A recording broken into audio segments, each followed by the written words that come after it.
59페이지 개업공개사 등의 결격사유입니다. 그 59페이지 1번부터 12번까지 12호까지 시험에 반드시 한 문제는 출제됩니다.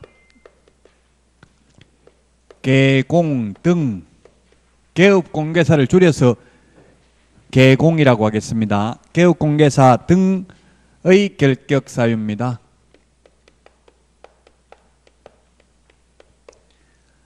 즉 취직도 안 되고 개업도 안 되는 사유입니다. 이 12가지 사유에 해당되면 자격증은 취득할 수 있습니다. 근데 이 결격 사유에서 벗어날 때까지 개업도 안 되고 취직도 안 됩니다. 1호가 미성년자입니다. 예, 미성년자 만 19세죠. 만 19세. 여기에서 벗어날 수 있는 유일한 길은 나이를 잡수시는 길밖에 없습니다. 그래서 법정 대리인의 동의를 받아도 부모 동의 받아도 취직할 수 없습니다. 민법에서는 미성년자라도 법정 대리인의 동의를 받으면 단독으로 유효한 법률행위를 할 수 있습니다. 민법에서는. 그러나 공인중개사법에서는 절대로 안 된다. 공인중개사법이 특별법이기 때문에 공인중개사법을 먼저 적용합니다. 민법에서는 미성년자라도 혼인을 하면 성년으로 봅니다. 근데 우리 공인중개사법에는 혼인해도 안 됩니다. 쉽게 말하면 24시간 편의점에 알바는 할 수 있습니다. 미성년자도 부모 동의 받으면. 근데 중개사무소에 보조원으로 근무할 수는 없습니다. 부모 동의 받아도.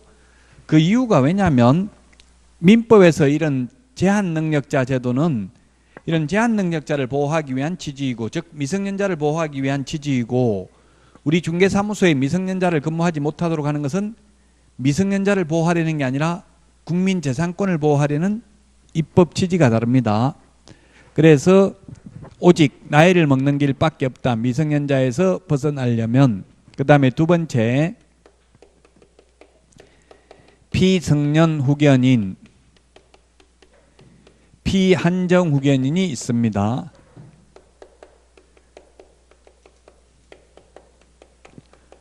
이게 다 민법에 있는 내용입니다. 민법 총칙에 있습니다. 그래서 여기에서 벗어나는 길은 종료 심판이 있어야 됩니다. 법원의 종료 심판이 있어야 됩니다. 시험에는 정신과 의사로부터 정상인이라는 소견서를 첨부하면 벗어난다. X입니다. 피성년 후견인을 이게 2018년도에 4월 달에 공인중개사법이 개정됐고요. 민법에서는 5년 전에 2013년도에 금치산자에서 바뀌었습니다. 옛날에는 금치산자, 그 다음에 한정치산자 이렇게 불렀었습니다. 그런데 금치산자, 한정치산자가 오히려 한자를 알면 이해하기는 더 쉽죠. 금치산자라는 말을 뭐냐면 금지한다. 재산을 관리하는 것을, 재산을 다스리는 것을 완전히 금지하는 자 이 뜻입니다.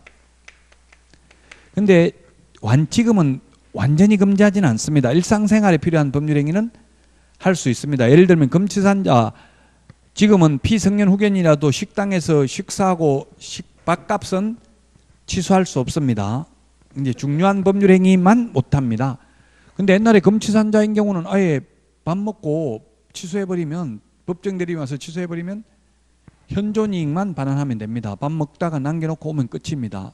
그래서 이제 피성년 후견인이라도 완전히 금지되는 건 아닙니다. 한정치산자라는 건 한정적으로 금지된다는 뜻이죠. 근데 피성년 후견인이라는 말 뜻은 뭐예요? 후견인이라는 말 뜻은 이게 한자를 알면 이게 민법이기 때문에 지금 한자를 써보면 후견인이라는 말은 뒤에서 바라보는 사람 이 뜻이잖아요. 후견인, 뒤후자 바라볼 견자 사람인, 뒤에서 바라보는 사람, 이 말은 의역을 하면은 보살펴주는 사람을 후견인이라고 합니다. 근데 성년으로서 보살펴주는 사람을 성년 후견인, 그 다음에 피는 성년으로서 보살핌을 받아야 되는 사람, 당해야 되는 사람을 피라는 말을 쓰죠. 피성년 후견인입니다. 그래서 성년으로서 보살핌을 받아야 되는 사람 이 뜻이고, 이거는 한정적으로 보살핌을 받아야 되는 사람 이 뜻입니다. 완전히 보살핌을 받아야 되는 건 아니고, 그럼 쉽게 말하면 이거는 오락가락 하는 사람, 치매 환자 이런 분들이 피한정 후견인이고요. 완전 심신이 상실한 자, 이런 거 완전 쉽게 말하면 미친 사람, 이런 사람은 피성년 후견인이 될 수 있습니다. 정신이 나갔다고 무조건 피성년 후견인이 되는 게 아니라 법원으로부터 심판이 있어야만 피성년 후견인이 되고, 여기서 벗어나려고 해도 종료 심판이 있어야 됩니다. 지금 우리 60페이지에 적어놨습니다. 그래서 61페이지 맨 위에서 5번째 줄에 보니까 피성년 후견인이란 성년 후견 개시 심판을 받고 성년 후견 종료 심판을 받지 않은 자를 말하는데, 성년 후견 종료 심판을 받아야 결격사유에서 벗어난다. 이게 결론입니다. 우리 공인중개사법에는 이 정도만 알면 됩니다. 어떤 경우에 성년 후견 개시 심판이 있는지 이거는 뭐 시험에 우리 공인중개사법 시험에는 나오지 않습니다. 자, 그 다음에 그 피한정 후견인도 우리 61페이지 위에서 한 6번째 줄 동그라미 3번에 피한정 후견인에 대해서 적어놨죠. 역시 그것도 디귿에 보면 법정 대리인의 동의를 받거나 정신과 의사로부터 정상인이라는 소견서를 첨부해도 결격사유에서 벗어나는 것이 아니며 법원의 한정 후견 종료 심판이 있어야 결격사유에서 벗어난다. 예, 심판이 있어야 되겠습니다. 종료 심판이 있어야 되겠습니다. 자, 그 다음에 3호가 파산 선고를 받고 복권되지 아니한 자입니다. 그래서 결론만 시험에 나오는데, 미성년자는 나이를 먹어야 된다, 부모 동의 받으면 된다, 혼인하면 된다, X. 그 다음에 피성년 후견인, 피한정 후견인은 법원으로부터 종료 심판이 있어야 벗어난다. 이렇게만 알면 됩니다. 정신과 의사로부터 정상이라는 소견서 받아도 안 되고요. 그 다음에 파산 선고를 받은 자입니다. 이건 채무자 회생 및 파산에 관한 법률인데, 파산 선고 받은 자는 법원의 복권 결정이 있어야 됩니다. 법원의 복권 결정이 있어야 된다. 따라서 파산 채무를 모두 변제 완료하면 결격사유에서 벗어난다 하면 X입니다. 빚 다 갚았다고 벗어나는 게 아니라 법원의 복권 결정이 있어야 됩니다. 결격사유에서 벗어나려면. 자, 이제 네 번째는 또 형법인데, 지금 1번 1호 2호는 민법이고요, 3호는 채무자 회생 및 파산에 관한 법률이고요, 4호는 이제 형법인데, 금고 이상의 형을 선고받고 그 집행이 종료되거나 집행을 받지 않냐기로 확정된 후 3년 미경과자입니다. 3년 미경과자. 금고 이상의 형이라고 하면 뭐 이런 게 우리 시험에 나오지는 않습니다. 형법이니까 사형, 징역, 금고를 말합니다. 사형은 논할 필요가 없고 죽이는 거니까. 징역하고 금고의 차이점은, 징역은 정력에 복묵게 하는 것, 즉 일을 시키는 게 징역이고요, 일을 시키지 않는 게 금고형이죠. 예, 그래서 일을 시키고 안 시키고의 차이가 있습니다. 확신범, 사상범, 비파렴치범인 경우 금고형이 가능할 수 있습니다. 자, 어쨌든 금고 이상 형이라는 건 이 세 가지를 말하고요. 3년 미경과자인데, 첫 번째 집행 종료가 있고요. 집행 종료. 그 다음에 집행 면제가 있는데, 집행 종료에는 두 가지가 있습니다. 첫 번째, 만기 석방이 되어도 교도소에서 출소하자마자 중개사무소에 가서 근무할 수 없습니다. 사회 적응 기간이 필요하니까 3년 지나야 됩니다. 그래서 교도소 한번 갔다 오면 3년 동안 취직도 안 돼요. 중개보조원으로. 그래서 중개보조원으로 취직도 안 되니까 다른 데 취직하기도 힘들겠죠. 교도소 갔다 오면. 그래서 어디 취직을 못하니까 다시 재지어가지고 잡혀 들어가는 경우도 있잖아요. 교도소 가면 밥은 공짜로 주니까. 예? 예. 그래요. 그거 할 게 없어요. 아무것도 취직이 안 돼요. 일용직 작급 노동자밖에 안 돼요. 할 수가 없어요. 아무것도. 그러니까 조심하시라고, 여러분들도 교도소 안 가도록. 한번 갔다면 인생 끝이에요. 보조원도 안 되니까. 자, 그래서 만기 석방은 3년 지나야 되고요. 가석방은 교도소는 형을 확정받은 사람이 사는 데가 교도소고요. 구치소는 미결수들이 있는 데가 구치소입니다. 최순실이나 이런 분들은 지금 구치소에 있죠. 아직까지 교도소에 안 갔고요. 옛날에는 형무소라고 불렀다가 지금 교도소라고 불러요. 형무소는 그 보복을 의미하는 뜻이고요. 교도소는 좋은 말이잖아요. 가르칠 교자, 도덕을 가르치는 곳이 교도소잖아요. 가르칠 교자, 교도소, 도덕을 가르치는 장소. 근데 도덕을 가르치는 게 아니라 죄 짓는 것만 가르치는 경우도 많더라고요. 그 재소자들이. 오히려 교도소 갔다 오면 도덕을 배워오는 게 아니라 오히려 뭐 절도하는 거 이런 거 범죄만 배워가지고 나오는 경우 많죠. 자, 가석방은 가짜 석방이에요. 가짜 석방. 완전 석방이 아니고 가석방이기 때문에 남은 자녀 형기에다가 3년을 지나야 됩니다. 그래서 공인중개사법을 무슨 법이든 3년을 선고받고 만기 출소된 자나 1년 만에 가석방된 자나 남은 자녀 형기 2년 플러스 3년 지나야 되니까 결국 선고받은 날로부터는 결격사유에서 벗어나는 시기가 똑같습니다. 가석방이나 만기 석방이나. 지금 뉴스에 보니까 그런 거 나오더라고요. 뭐 예를 들면 그 양심적 병력 거부자들 구속된 지 6개월 넘은 분들 가석방하겠다 이런 말 나오죠. 왜냐하면 가석방은 형기의 3분의 1은 채워야 돼요.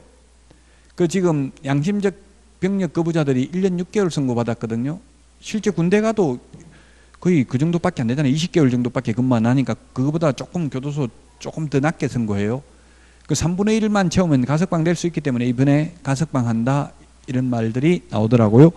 왜냐하면 지금 헌법재판소 결정이나 대법원에서 그 양심적 병력 거부는 처벌할 수 없다고 나왔기 때문에 이제 가석방을 하는 거예요. 가석방 되어도 남은 자녀 형기 플러스 3년 지나야 됩니다.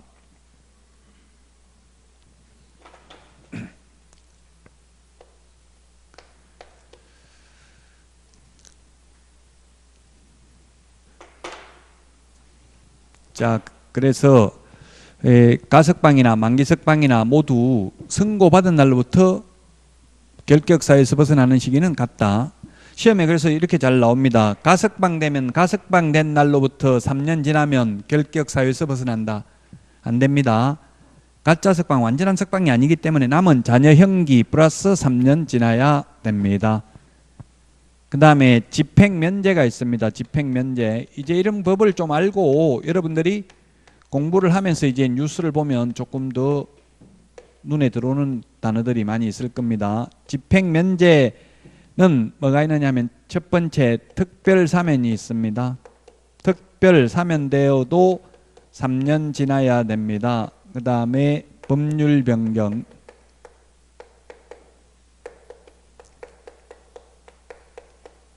형의 시효 완성,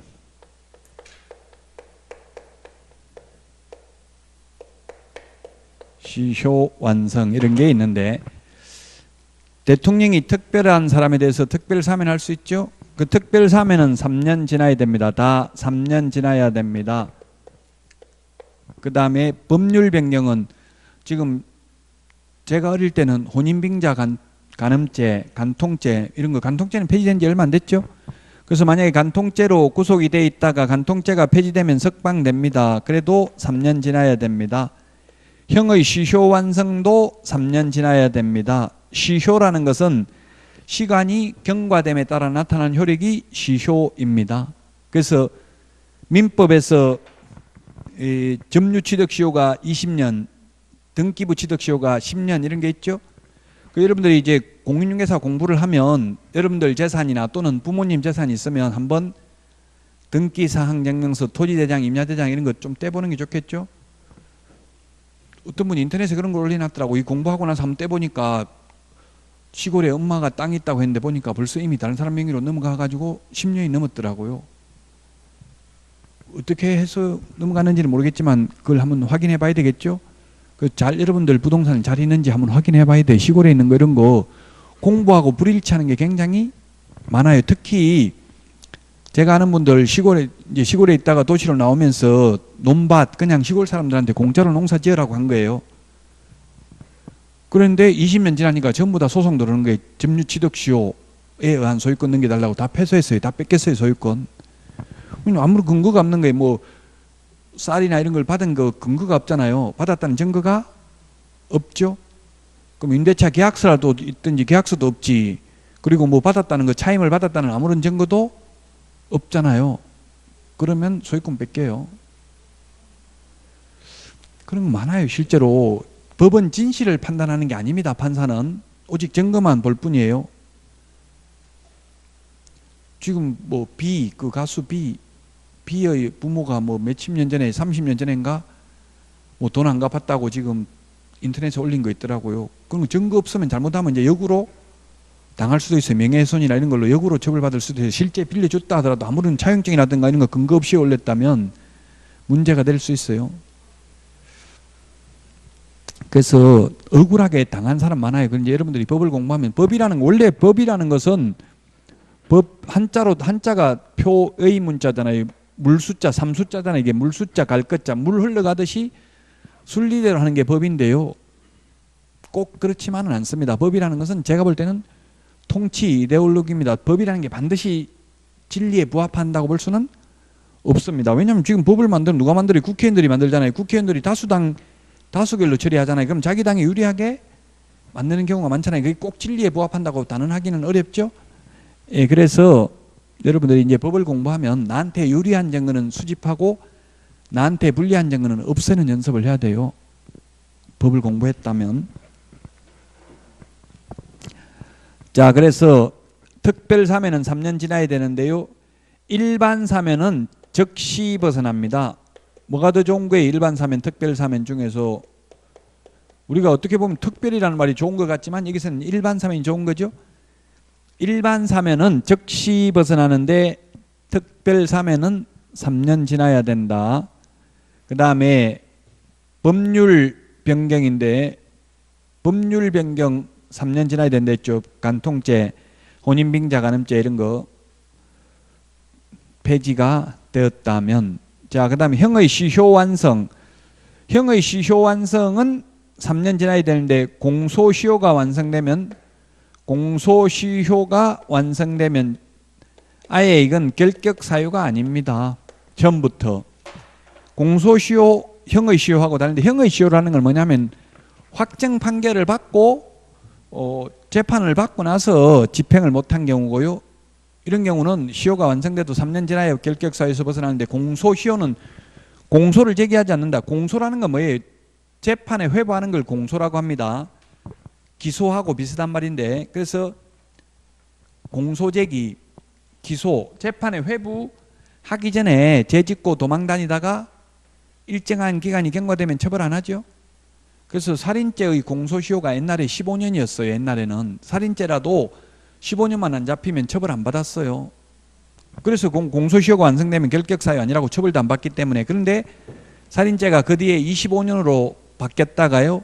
지금은 살인죄의 공소시효는 없어졌습니다. 이제 죽을 때까지 따라다니는 거예요. 살인을 하지 말라는 이야기예요. 이제 사형에 해당되는 범죄의 공소시효는 없어졌습니다.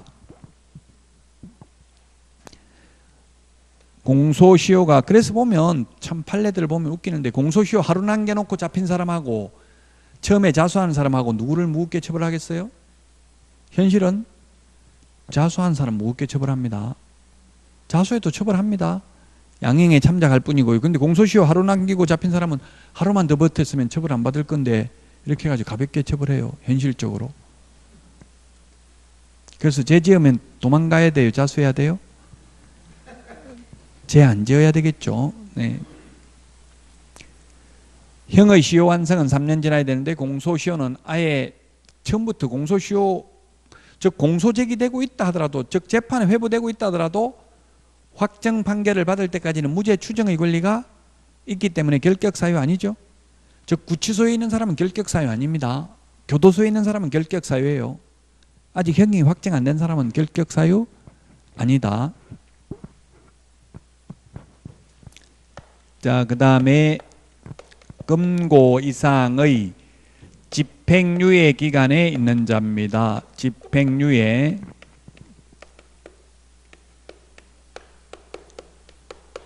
집행유예라는 게 있고 선고유예가 있고 기소유예가 있습니다. 유예를 한다는 말은, 집행을 유예한다는 말은 집행을 안 한다는 이야기죠.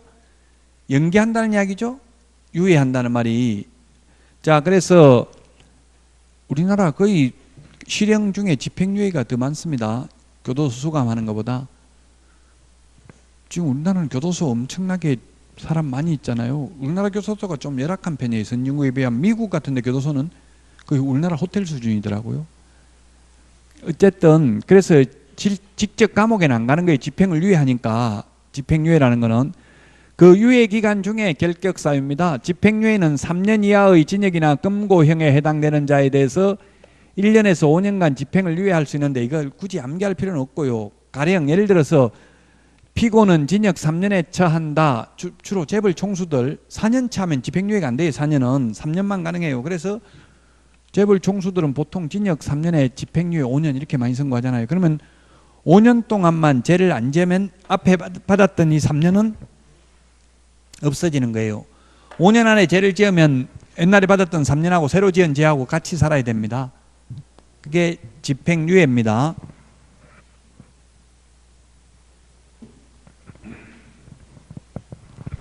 집행유예는 유예 기간 동안 결격 사유입니다. 근데 이런 것들은 이제 여러분들이 잘 모르면, 이 단어는 인터넷에 검색해봐도 형법이니까 아주 잘 나와 있어요. 집행유예가 뭔지, 선고유예가 뭔지, 기소유예가 뭔지. 선고유예는 판사가 1년 이하의 징역이나 금고형에 해당되는 자에 대해서 선고를 유예하면 2년이 지나면 면소된 것으로 본다. 형법 60조에 규정하고 있습니다. 그래서 어떻게 하냐면, 판사가 피고는 징역 1년에 해당되나 그 선고를 유예한다 하면 2년만 지나면 그 1년은 없어지는 거예요. 결격 사유 아닙니다. 이거는.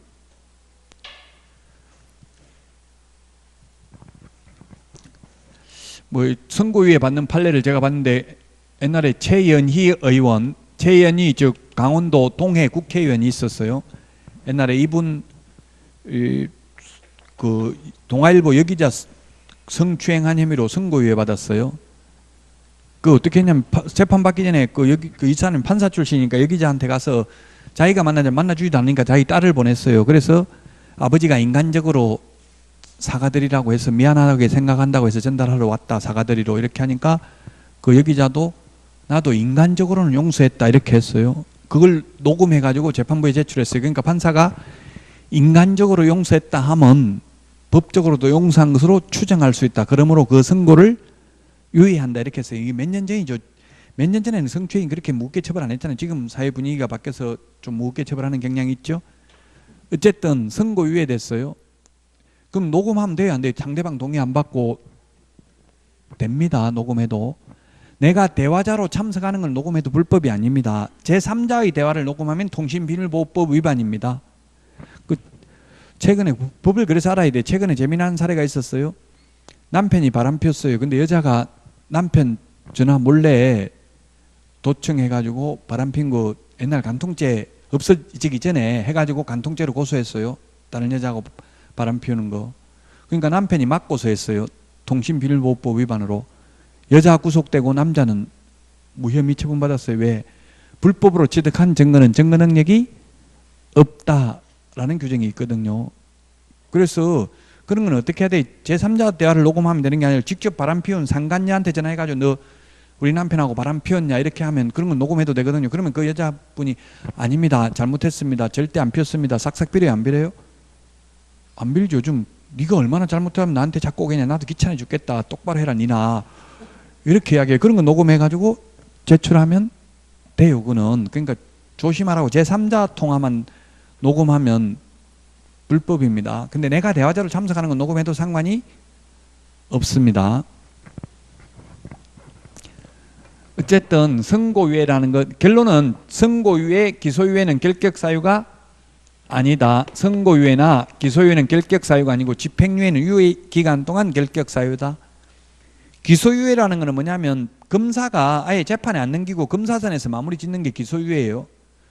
그래서 우리나라 판사 출신 변호사가 수임료가 높을까요? 검사 출신이 높을까요? 검사 출신이 보통 더 비싸요. 수임료가. 제가 지금 김경수 검사가 제가 그 고향 선배인데, 김경수, 옛날 경상남도 도지사도 김경수죠. 경상남도 도지사를 변호한 변호사도 김경수예요.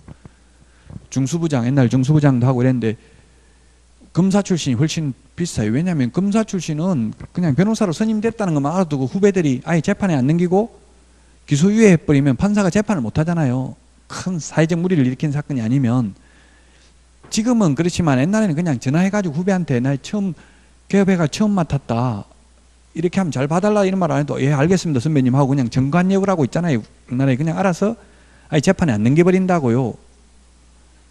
근데 판사 출신은 이미 재판 넘어가 버리면 그때부터는 이제 공개 재판을 해야 되니까 완전히 봐줄 수가 없어요. 그래서 검사가 우리나라에서 처벌하고 안 하고는 검사 손에 달려 있어요. 그 보통 보면 똑같은 국회의원이 잘못해도 여당 국회의원들은 의원직 박탈 안 되고 야당은 박탈되고 이런 게 많아요. 그 이유는 검사가 야당 출신도 철저하게 조사를 하고, 옛날에 그랬다는 이야기, 옛날에, 지금은 잘 모르겠지만 옛날 정권에서는 보면 그 검사 마음이라는 이야기의 결론은 처벌하고 안 하고가, 검사가 아예 재판에 회부 안 하는 걸, 이게 저도 뭐 소송을 민사소송, 형사소송 딱 한 번씩은 해봤는데요. 만약 형사죄가 고소도 해봤는데 돈 떼어가지고 사기죄로, 그 사기죄는 거의 80%가 재판에 안 넘겨요. 기소 안 해요. 사기, 우리가 동네 말로 사기라고 해도 기망행위 속여가지고 재산적 이득을 취득해야 사기가 되거든요. 돈 빌려준 거 이거는 거의 사기가 잘 안 되더라고. 돈 빌려줘가지고 못 받았다 하더라도 이자 한 몇 번 줘버리면 사기가 아니에요. 처음에 이자 잘 준다고 사기꾼들은, 그럼 사기가 돼요 안 돼요? 이자 잘 주다 내가 지금 돈이 없어서 못 주는, 다음에 줄게 하면 사기 아니에요. 처음부터 안 주려고 속인 게 사기죠. 그 기소를 잘 안 해요, 검사선에서. 근데 기소를 안 하면 또 이제 민원이 그 고소한 사람이 가만히 안 있겠죠. 그래서 기소를 해가지고 만약에 무죄 선고가 많이 나오면 그 검사 인사 고가에 반영돼 진급 못 해요. 현실적으로는 이게 공판검사하고 수사검사가 다르더라고요. 대부분 사건은. 수사검사는 좀 고참들이 하고, 공판검사는 그 재판에 참여하는 검사들은 좀 초보자들이 많아요. 공판검사라고 그래요. 달라요. 수사했던 검사하고 공판검사하고. 자, 어쨌든 기소 유예되면 재판에 회부를 안 하면 이거는 아예 결격 사유가 아니다. 기소유예 이거는 거의 뭐 전가 기록도 안 남는 것 같더라고요. 저도 딸이 기소유예 처분받았어요. 중학교 다닐 때. 왜냐면 불법 음원 다운로드 받아가지고 자기 뭐 이게 블로그에 한 걸 올렸어요. 그러니까 이게 변호사가 전화 왔더라고요. 150만 원 주면 합의해주겠다. 합의 안 하면 고소하겠다 이러더라고요.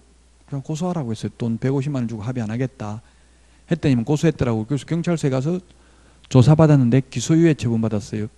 묻는 거 보니까 처벌 안 될 거 알겠더라고요. 그 불법인지 알고 올렸냐? 중학생이 뭐 불법인지 알았겠어요? 몰랐습니다. 돈 받고 올렸냐? 아닙니다. 돈 안 받고 올렸습니다. 지금은 삭제했냐?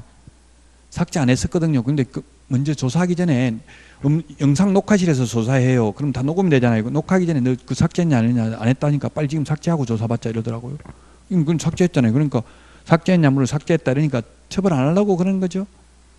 예, 그러니까 기소유예 되더라고요. 예, 그러면 이런 거는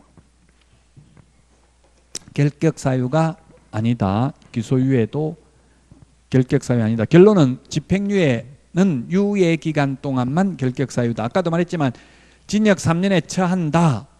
그러나 깊이 뉘우치고 그동안 사회에 공헌한 점을 감안하여 그 집행을 5년간 유예한다 하면 유예 기간인 5년 동안만 결격 사유라고요. 앞에 3년 동안 결격 사유가 아니고. 그 다음에 6번째 법조문 순서대로입니다. 자격 취소되고 3년 미경과자입니다. 이 자격 취소되고 3년 미경과자는 시험도 못 본다고 했죠. 12가지 결격 사유 중에서 유일하게 요거 하나만 시험도 못 보고 개업도 못하고 취직도 못합니다. 자격 취소되면. 지금 현재 우리나라의 공인중개사가 42만 명이 있습니다. 이제 29회 시험 합격자까지 하면 42만 한 6천 명 되는데요. 어쨌든 이 42만 명의 공인중개사 중에서 1년에 자격 취소되는 사람 한 10명도 안 됩니다. 어쨌든 이 자격 취소되면 가장 강력한 행정처분입니다. 3년 동안 취직도 안 되고 개업도 안 되고 자격증도 못 땁니다. 3년 동안 자격 취소되면. 다시 자격을 취득할 수도 없습니다. 이거 하나 빼고는 나머지는 다 시험은 볼 수 있다. 자격은 취득할 수 있다.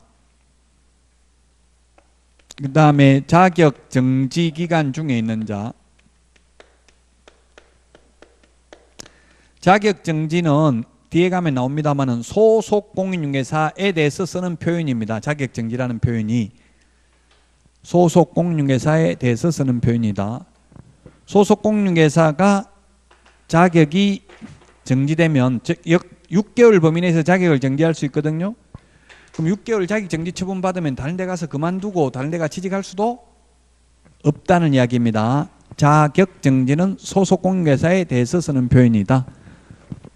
자격 정지되면 그 기간 동안 그만두더라도 다른 데 가서 취직할 수 없다. 그 다음에 8번째 등록 취소되고 역시 3년 미경과자입니다. 근데 현실적으로는 등록 취소나 자격 취소는 거의 안 됩니다. 지금 뭐 불경기인데 무슨 뭐 등록 취소 자격 취소하냐 지금 막 적자다 다 이렇게 주장을 하거든요. 지금 그 소득세 신고한 걸 기준으로 보면 개업공개사 소득이 굉장히 낮은 걸로 나와 있어요. 근데 종합소득세 신고할 때는 다 안 한다는 것보다도 비용을 다 빼잖아요. 보통 1억 벌어도 1억 벌었다고 신고 안 하거든요. 종합소득세는 비용 다 빼고 순수하게 남는 것만 신고하잖아요. 우리 각근세, 근로소득세, 각근세는 갑종 근로소득세는 비용 안 빼고 실제 받은 월급으로 신고하잖아요. 근데 종합소득세는 비용 다 빼고 하죠. 그래서 1억 벌어도 실제 한 2천만 원, 3천만 원 벌었다고 신고 들어가는 경우가 많아요. 왜냐하면 비용을 광고비라든지 임대료라든지 이거 다 빼니까. 그래서 실제 뭐 개업공개사들이 지금 굉장히 소득이 낮은 걸로 나와 있어요. 통계는. 근데 실제로는 제가 볼 때는 그보다 높아요. 그럼 만약 2천만 원, 1천만 원밖에 못 벌면 폐업해야죠. 왜 계속 하냐고요. 지금 제가 볼 때는 한 10만 명 넘는데 지금 개업공개사가 10만 명 중에서 상위 20%는 한 달에 2천만 원 이상 벌고요. 하위 15%는 폐업합니다. 월세 내는 것도 힘들어서. 극과 극이 다 모든 건 다 마찬가지잖아요. 지금 상위 20%가 나머지 전부 다 버는 것보다 더 많이 벌어요. 모든 직업이 다 그렇다고요. 일단 자격을 취득하고 나면 새 세상이 신세계가 열린다고 봐야 돼요. 아마 인생의 터닝 포인트가 될 거예요. 일단 자격 취득하고 봐야 돼요. 취득해도 물론 돈 못 버는 사람 있어요. 있기는. 근데 또 젊은 분들은 자격증 취득하면 다른 데 취직하는 데 이런 거 굉장히 유리하다고요. 저도 지금 자산운용 전문인력이라고 했죠. 자산운용 전문인력. 아마 인터넷에 치보면 자산운용 전문인력 이게 되려면 리처 이런 거 설립하려면 부동산 투자회사 이런 거 설립하려면 자산운용 전문인력 5명 이상 확보해야 돼요. 이 자산운용 전문인력이려면 공인중개사, 감정평가사, 공인회계사 5년 이상 유경험자로서 사전교육을 이수한 자를 자산운용 전문인력이라고 해요. 이런 것도 할 수 있다는 이야기예요. 젊은 분들은. 그래서 자격 취득하면 또 뭐 꼭 취직을 안 하더라도 개업을 안 하더라도 자기 스스로 자존감을 느끼고 엄청난 변화가 있을 겁니다. 등록 취소되고 3년이고요.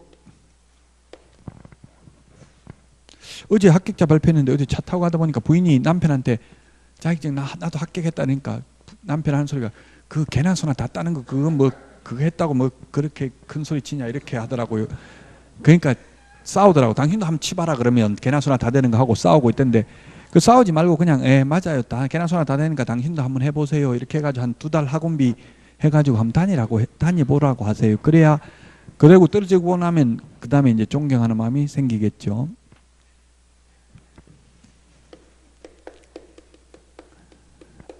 업무정지 기간 중에 있는 자, 업무정지 기간 중에 자격정지라는 표현은 소속 공개사에 대해서 쓰고요. 업무정지는 개업공개사에 대해서 씁니다. 현실적으로는 자격취소, 등록취소는 거의 안 되고요. 우리나라에서 현실적으로는 거의 업무정지 아니면 가태료 처분을 많이 받습니다. 업무정지를 최고 많이 받습니다. 공개사법 위반으로. 업무정지 그 제가 아는 분도 지인 업무정지 이거는 무조건 걸면 귀에 걸면 귀걸이 코에 걸면 코걸이 무조건 업무정지는 당해요. 이거 민원 제기되면. 그래서 뭐 예를 들면 소속 공인중개사 제가 아는 지인은 서명 날인 안 했다고 개업공개사 업무정지 처분 3개월 하겠다고 행정처분 예고통지서가 왔어요. 그래서 공무원한테 대한민국에 소속 공인중개사 근무하는데 한 명이라도 소속 공인중개사 서명 날인하는 걸 받아오면 서명 날인한 걸 보여주면 내 수긍하겠다. 다른 모든 개업공개사가 다 소속 공개사 서명 날인 안 하고 있는데 왜 나만 업무정지 처분하냐 이렇게 하니까 공무원 하는 말이 민원이 들어와서 어쩔 수 없다 이러더라고. 그럼 나도 민원 넣겠다. 다른데 다 아는 사람 이러니까 아 왜 이러십니까? 그러면 꼭 그러면 이렇게 하세요 하고 오히려 알려주더라고. 방법이 뭐냐면 알려주는 방법이 업무정지 처분하기 전에 그 자격증 있는 사람이 그 소속 공개사로 근무하고 있어요. 그 소속 공개사 이름으로 다시 등록을 해가지고 공동사무소 형태로 공동사무소가 되면 한 명 업무정지 당해도 나머지는 업무할 수 있거든요. 그런 식으로 하라고 오히려 알려주는 거야. 알려줘. 다른 사람도 다 위반하는데 왜 나만 단속하냐 이렇게 하니까 그럼 민원 제기되면 업무정지 처분할 수밖에 없어요. 그러니까 민원이 제기 안 되도록. 민원은 왜 제기돼요? 의뢰인이 개업공개사 너 때문에 손해봤다 이런 생각하면 민원 제기하죠. 민원 제기 안 되도록 좀 노력해야 돼요. 현업에 나가시면. 업무정지 6개월 받았으면 6개월 동안은 그만두더라도 다른 데 가서 취직할 수 없다는 이야기입니다. 그 다음에 법인의 업무정지 사유 발생 당시 임원이 어떤 자. 임원하고 사원하고 같은 말입니다. 주식회사는 임원이고 한 명 합자회사는 무한책임사원을 말합니다. 사원이 어떤 자.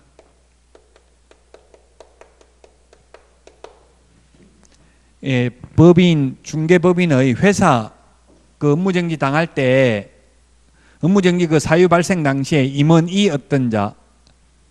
임원 또는 사원이면 거기에 대해서 책임이 많은 사람이잖아요. 임원. 이 어떤 자는 그 업무정지 기간 동안은 결격 사유이기 때문에 그만두더라도 다른 데 가서 취직할 수도 없고 개인 이름으로 개업할 수도 없다는 이야기입니다. 법인은 회사를 법인이라고 하죠. 법적으로 사람, 일반적으로 회사를 말합니다. 자, 그 다음에 11번째 이 법에 의해서 300만 원 이상 300만 원 이상 벌금 선고받은 경우 이 법에 의해서 300만 원 이상 벌금 선고받은 경우입니다. 이 법이란 공인중개사법을 말합니다. 이 법은 지금 우리가 배우고 있는 법을 말하니까 공인중개사법이죠. 만약에 국토의 계획 및 이용에 관한 법률에서 이 법이라고 하면 국토의 계획 및 이용에 관한 법률을 말하는 것이고요. 이 법에 의해서 300만 원 이상입니다. 그럼 이 법이 아닌 도로교통법 위반으로 벌금 받아도 결격 사유 아니죠? 이 법 공인중개사법 위반으로 보통 벌금 선고되면 300만 원 이하로 많이 선고됩니다. 300, 200 이렇게 많이 선고해요. 300만 원 이상 벌금. 옛날에 이 300만 원이라는 말이 없었어요. 그냥 벌금이라고 돼 있었어요. 근데 제가 건의를 했는데 대통령이나 국회의원도 선거법 위반으로 100만 원 이상 벌금을 선고받아야 자격이 상실되는데, 즉 국회의원직이 박탈되는데 대통령직도 벌금 100만 원 이상 받아야 돼. 선거법 위반으로 100만 원 이상 받아야 되는데 우리는 5만 원, 벌금은 5만 원 이상을 벌금이라고 하거든요. 5만 원 미만을 과료라고 그래요. 그래서 5만 원 벌금만 받아도 보조원이 될 수 없는데 우리 보조원이 국회의원이나 대통령보다 더 고도의 도덕적 청렴성을 요한 이유가 뭔지 알려주십시오. 이렇게 질의했었어요. 그렇게 했더니 이제 300만 원으로 바꾼 거예요. 200만 원, 100만 원 받아도 결격사유 아닙니다. 국회의원도 100만 원 이상 벌금 받으면 국회의원직 박탈되잖아요. 우리는 그래서 300만 원으로 올린 거예요. 이게 옛날에는 금액 없었어요. 5만 원만 받아도 결격사유였다. 이 법에 의한 벌금입니다. 주로 이 법 대신에 도로교통법 시험 많이 나왔어요. 도로교통법 위반으로 벌금 300만 원 받으면 보조원을 취직도 못한다. X죠. 이 법 위반입니다. 공인중개사법 위반. 그 다음에 법인의 임원 또는 사원이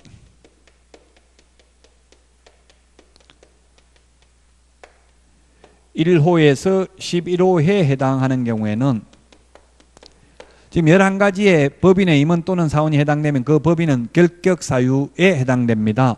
단 2개월 이내에 2개월 이내에 그 사유를 해소한 경우에는 그러하지 아니하다.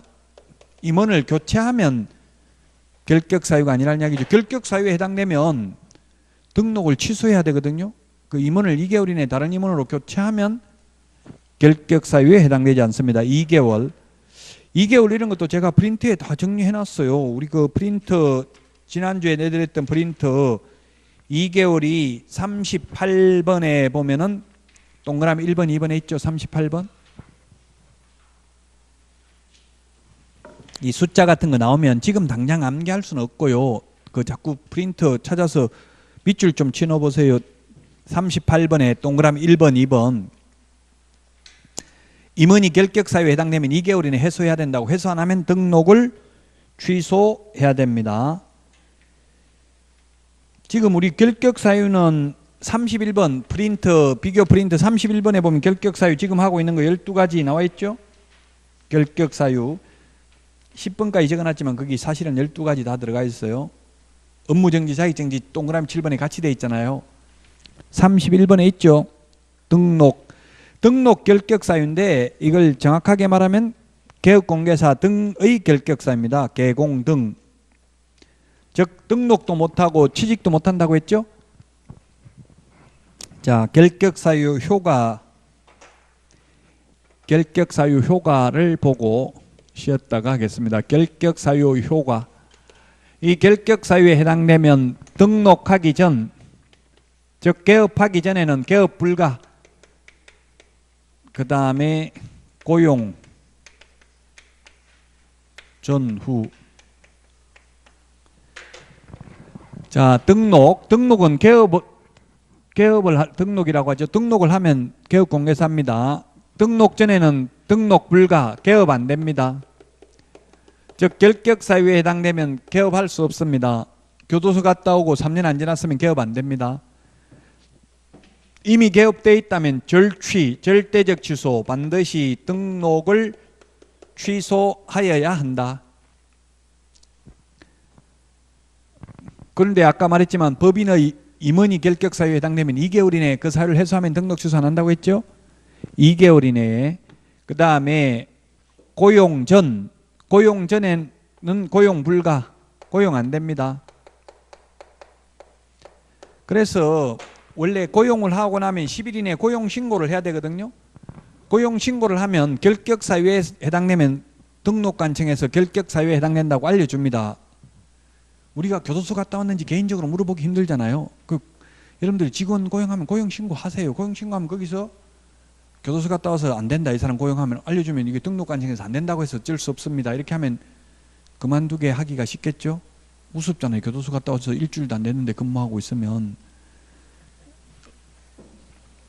실제 뭐 억울하게 가는 분들도 많기는 한데, 근데 사회 인식이 그렇지가 않잖아요. 지금 고용 불가입니다. 근데 이미 고용돼 있다면 해고 사유입니다. 해고라는 말을 옛날에 썼는데 지금은 해고라는 말을 쓰지 않습니다. 고용관계 종료 사유입니다. 종료 사유. 왜 해고라고 했다가 바뀌었느냐 하면은, 해고라고 하면 고용자, 즉 사장 입장에서만 쓰는 표현이잖아요. 사장한테 왜 그만뒀냐 물으면 내가 잘랐다 이렇게 하잖아요. 근데 직원한테 왜 그만뒀냐 물으면 내가 더러워서 그만뒀다, 이렇게 서로 말이 다르잖아요. 그럼 내가 자발적으로 그만뒀는데도 해고 당했다면 불합리하죠. 그래서 고용관계 종료라는 건 중립적인 단어잖아요. 잘렸을 수도 있지만 내가 싫어서 그만뒀을 수도 있으니까 고용관계 종료 사유입니다. 결격 사유에 해당되면 2개월 이내에 고용관계 종료를 해야 된다. 2개월 이내에 고용관계를 종료하지 않는 경우는 개업공개사가 업무정지 당합니다. 아까 법인의 임원이 결격 사유에 해당되었는데 2개월 이내에 사유 해소 안 하면 절대적 취소라고 했죠. 2개월 이내에 사유 해소 안 하면 절대적 취소, 2개월 이내에 사유 해소하면 취소하지는 않습니다. 법인의 임원의 경우. 참 어려운데 이게 지금 공개사법에서 어려운 부분입니다. 개업공개사 등의 결격사유, 즉 개업도 안 되고 취직도 안 되는 사유가 되겠습니다. 65페이지까지 했습니다. 65페이지 거기 4번에 보니까 결격사유 등의 조회라고 되어 있는데 교도소 갔다 왔는지 이런 거 신원조회, 본적지 신원조회 할 수 있습니다. 자, 여기까지 하고 쉬었다가 69페이지 개업공개사의 고용인부터 하도록 하겠습니다.